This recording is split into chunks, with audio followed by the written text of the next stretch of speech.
박용진 의원님. 네. 정말 이 3명뿐이었어요.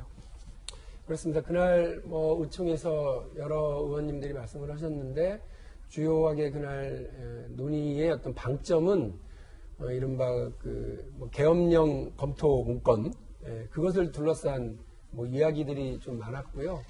이른바 조국 사태와 관련된 당의 어떤 후속 조치와 관련해서 논의가 없어서요.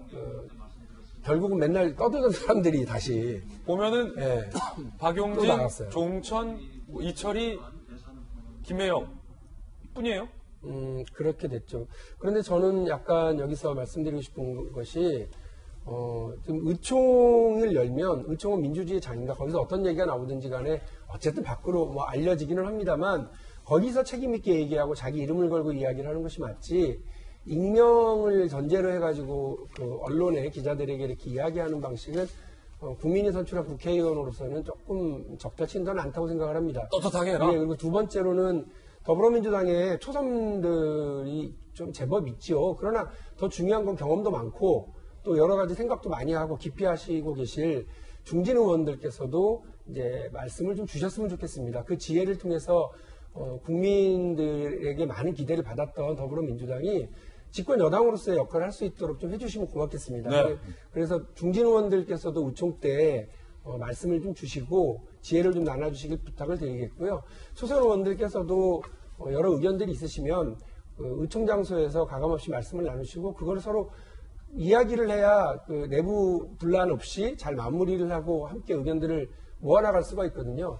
그런 면에서 제가 조금 당황스러운 건 금요일날 의총 때 너무 이야기가 없었다는 점도 있지만 주말을 거치면서 기자들의 취재는 이렇게 저렇게 당에 막 불만을 토로하는데 정작 의총이 열리면 침묵하는 방식으로 가게 되면 정말 당이 골병될 거라고 봐요. 예. 그래서 의원님들이 조금 더 용기를 좀 내시고 했으면 좋겠고요.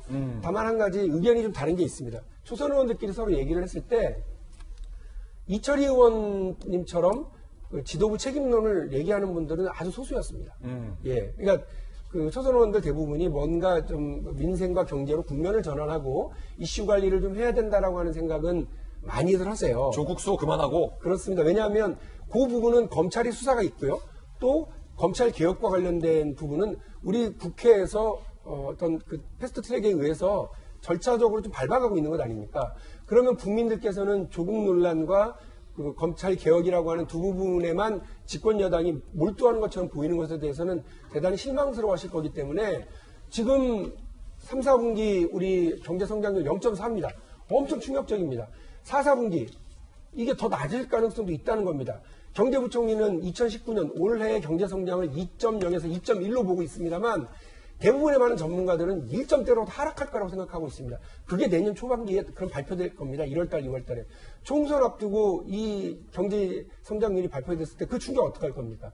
집권 여당이 계속 이렇게 국민들이 볼 때는 조국 논란, 그 다음에 공수처에만 빠져 있어서 다른 거에는 관심 없는 집권 여당처럼 됐다가 그래도 경제 성과가 잘 나왔다더라. 그러면 다행이지만 그런 상황에서 이렇게 경제 성적이 잘 안 나오게 될 경우에 총선 앞두고 밀어닥칠 국민적인 비판, 지탄, 충격 이거를 감당을 어떻게 할 건지를 저는 의총에서 공개적으로 질문을 했습니다. 그래서 그 부분과 관련해서 지도부가 책임 있게 이 방향을 좀 잡아야지 그렇지 않으면 좀 걱정스럽다고 말씀을 드린 거고요.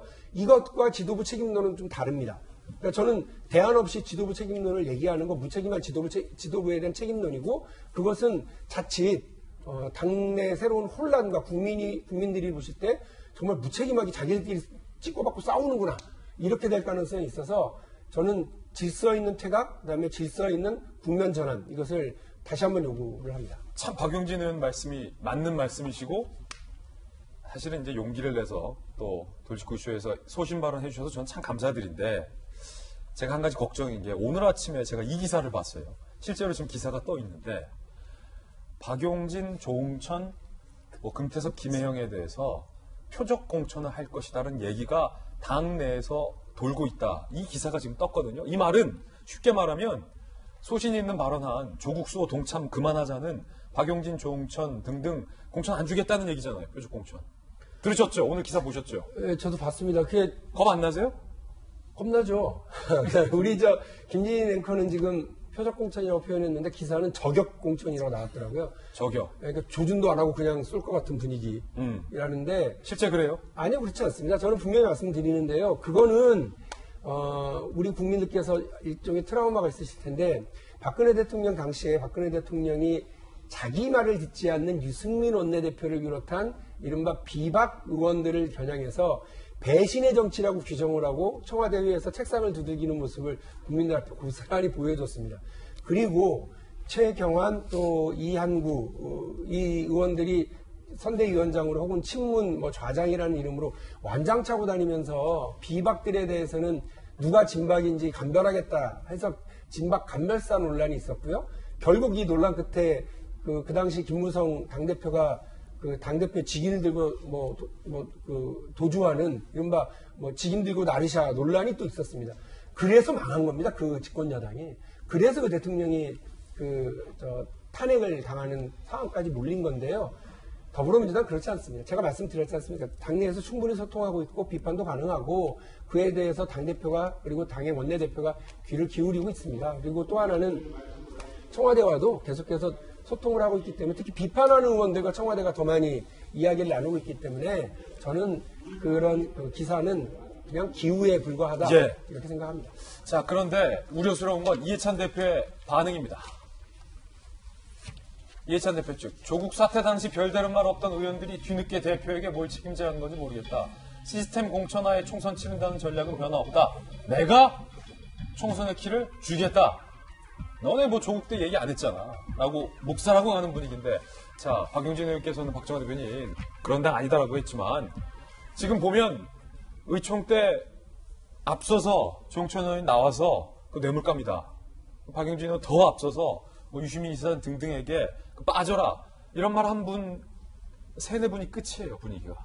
일단 이제 사실은 저희가 집권 여당에 바라는 건 뭐냐면 국민들의 얘기를 대통령과 청와대에 옳게 전달하는 그 창구의 일환으로서 집권 여당에 바라는 게 있잖아요. 지금 조국 사태를 통해서 지금 몇 달째 우리나라가 한 걸음도 앞으로 못 가고 두 조각으로 쫙 나뉘어져서 이렇게 했는데 과거 보면은 그 대통령께 이 건에 대해서 문제를 해결할 수 있게 얘기할 수 있는 사람은 이낙연 총리, 노영민 실장 그리고 정작 이해찬 대표다라는 얘기를 많이 했어요. 그래서 이분들이 대통령께 빨리 직언을 해서 이 건을 정리할 수 있도록 해달라라는 말씀들을 많이 했는데 사실은 아무 일도 없었거든요. 그리고 결국엔 지금까지 와서 조국 장관은 사퇴하고 아직도 조국 사태에서 우리나라가 완전히 헤어나지 못하고 있는데 아마 이분들이 얘기했던 거는 그런 역할을 기대를 했었으리라 생각을 합니다. 근데 이해찬 대표는 당을 완전히 장악을 하면서 전혀 말 못하게 했던 것들이 지금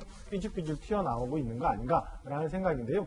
박용진 의원께서는 지금 애써 질서 있는 퇴각이라는 표현을 쓰셨지만 제가 볼 때는 제 개인적으로는 이렇게 무슨 인적 쇄신 이전에 사실은 현재 상황에 대한 인식의 문제에 대해서 한번 민주당 내에서 바라봐야 되지 않나 싶은 생각이 들어요. 그러니까 이해찬 대표가 지금의 상황까지 쭉 오는 동안 이해찬 대표뿐만 아니라 민주당 지도부가 지금의 상황까지 쭉 오는 동안 그리고 조국 장관이 그만두고 난 이 시점에도 한 번도 국민에 대해서는 유감이나 사과나 이런 표현을 하지 않았어요. 이렇게 되면 점점 더 조국 사태에 말려 들어갈 수밖에 없는데 국민들이 바라는 거는 인적 쇄신이나 이런 거 이전에라도 진솔된 유감이나 사과 표현이 있으면 그나마라도 민주당 내가 변할 수 있는 무언가가 움직일 수 있는데 그런 것이 안 보인다. 그리고 오히려 대표가 뭘 잘못했는데 나는 총선 시스템 공천에 의해서 치르겠다라는 생각을 갖고 있으니까 인식의 갭의 차이가 좀 있지 않나 라는 생각이 듭니다. 그런 점에서